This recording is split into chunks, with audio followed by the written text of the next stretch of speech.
As मंगल भवन यमंगल हारी, द्रवहु सो दशरथ यजीर बिहारी। न तरु जाहि बन तीनऊ भाई, बहुरिय सिय सहित रघुराई। जहि विधि प्रभु प्रसन्न मन होई, करुणा सागर कीजिय सोई। नहीं तो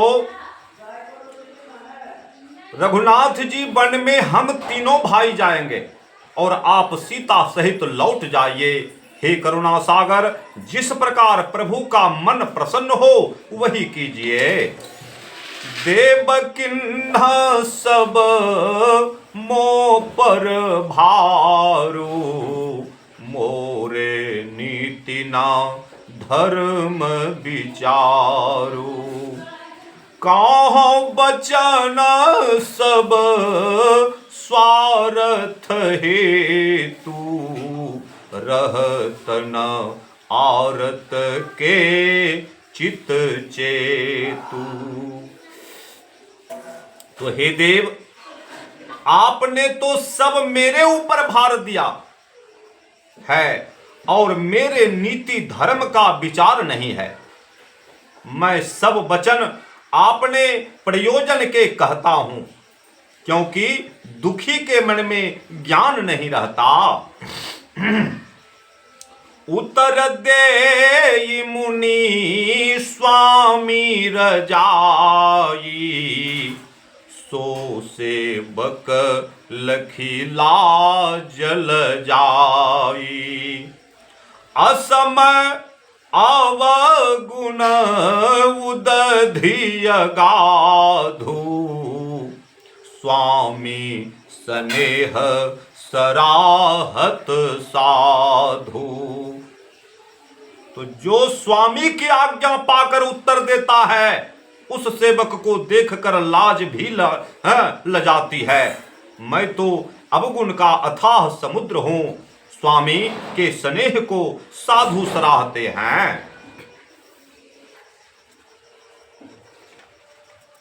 तो अब कृपाल मोहि सो मत भावा, सकुच स्वामी मन जाहि न पावा। प्रभु पद सपथ कहाँ सत भावु, जग मंगल हित एक उपाऊ। हे कृपालु, अब मुझे वह मत अच्छा लगता है जिसमें आपके मन में सकुच प्राप्त हो। प्रभु के चरणों की सौगंध करके सत्य स्वभाव कहता हूं कि जगत के निमित्त एक उपाय है। यह उसका उत्तर है जो रामचंद्र ने कहा कि भरत भूमि रह राउर राखी। तो प्रभु प्रसन्न मन सकूचत जी, जो जेहि आय सुदेव। सो सिर धरि धरि करहि सब, मिटहि अनट अवरे बसिया। वर रामचंद्र शंकर जी उमा, हनुमंत लाल की जय। अब प्रसन्न मन हो, सकुच त्याग कर जो जिसको आज्ञा दोगे वह सब सिर धर धर के करेंगे। और अनट अवरेव नटरने वाली उलझन अर्थात आज्ञा पूर्वासियों का स्नेह और आदि उलझन मिट जाएगी। कि भरत बचन सुचि सुनी हर से, साधु सराही सुमन सुरबर से। असमंजस बस अवध निवासी, प्रमुदित मन तापस बनवासी। अब भरत जी के ऐसे पवित्र वचन सुनकर हृदय में प्रसन्न हुए और अच्छा कहा, और ऐसा कहकर देवताओं ने फूल बरसाए और देवताओं ने भरत जी का आशय समझ लिया कि ये राम जी की आज्ञा अनुसार करेंगे। अवध निवासी दुविधा में पड़ गए और तपस्वी वनवासी और मन में प्रसन्न हुए। तो चुप रह गए रघुनाथ संकोची, प्रभु गति देखी सभा सब सोची। जनक दूत तेहि अवसर आए, मुनि वशिष्ठ सुनि वेगी बोलाए। रघुनाथ जी सकुचाकर चुप हो गए और प्रभु की गति देखकर सब सभा सोचने लगी। और उसी अवसर में जनक जी के दूत आए और मुनि वशिष्ठ जी ने सुनकर शीघ्र ही निकट बुलाए कि करी प्रणाम तिन राम निहारे, देव देखी भय निपट दुखारे। दूतन मुनि बर पूछी बाता, कहूँ विदेह भूप कुशलाता। प्रणाम करके उन्होंने रघुनाथ जी को देखा तो उनके वेश को देखकर बड़े दुखी हुए और दूतों से मुनि ने यह बात पूछी कि विदेह राजा का कुशल कहो। जिस विपत्ति से जगत विकल हो गया है तो विदेह की कुशलता क्यों कर हो। आशय यह है कि देही होते तो विकल होते, तो शून्य सकुचाय नाई महिमा था, बोले चरबर जोरे हाथा। बूझब राउर सादर साई, कुशल हेतु सो भयउ गोसाई। अब सुनकर चतुर्दूत सकुचाकर पृथ्वी में माथा नवाकर हाथ जोड़कर बोले कि सकुचाने का भाव यह है कि उन्होंने वशिष्ठ जी का आशय समझ लिया। हे स्वामी, आपका आदर सहित कुशल पूछना ही हमारे स्वामी के कुशल का हेतु है, अथवा कुशल के कारण तो गुसाई बैठे हैं, अथवा अपना पूछना ही कुशल है, अथवा आपने विदेह कहकर कुशल पूछा यही कुशल का हेतु है।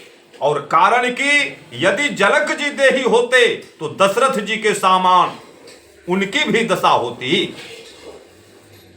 नाहित कौशलनाथ के साथ कुशल गई नाथ, मिथिला अवध विशेषते जग सब भय उयनाथ। सिया वर रामचंद्र शंकर जी उमा, हनुमंत लाल की जय।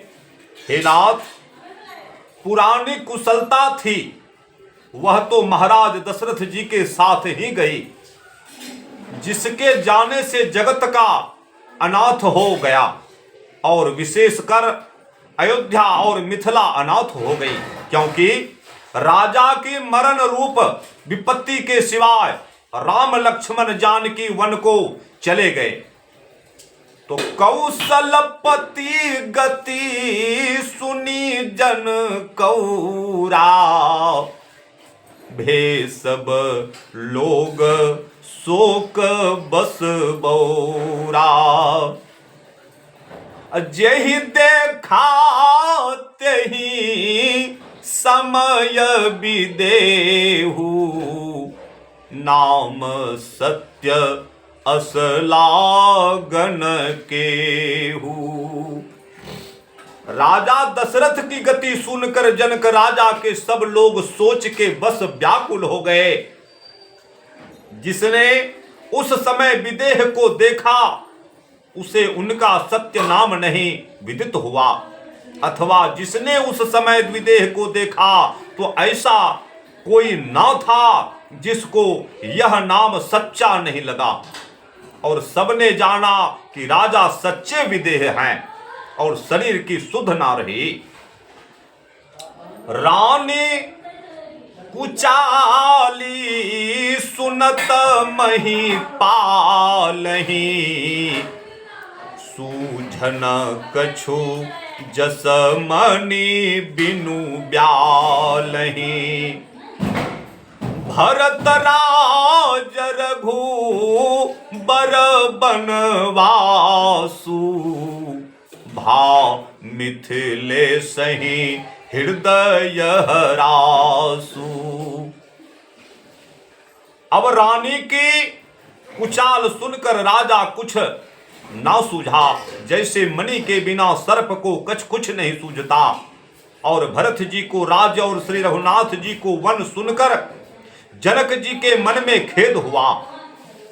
नृप बूझे बुध सचिव समाजू, कहूं विचारी उचित का आजू।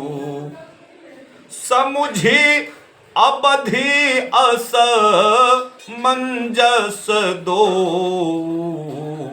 चलिय की रहियन कह कछु को।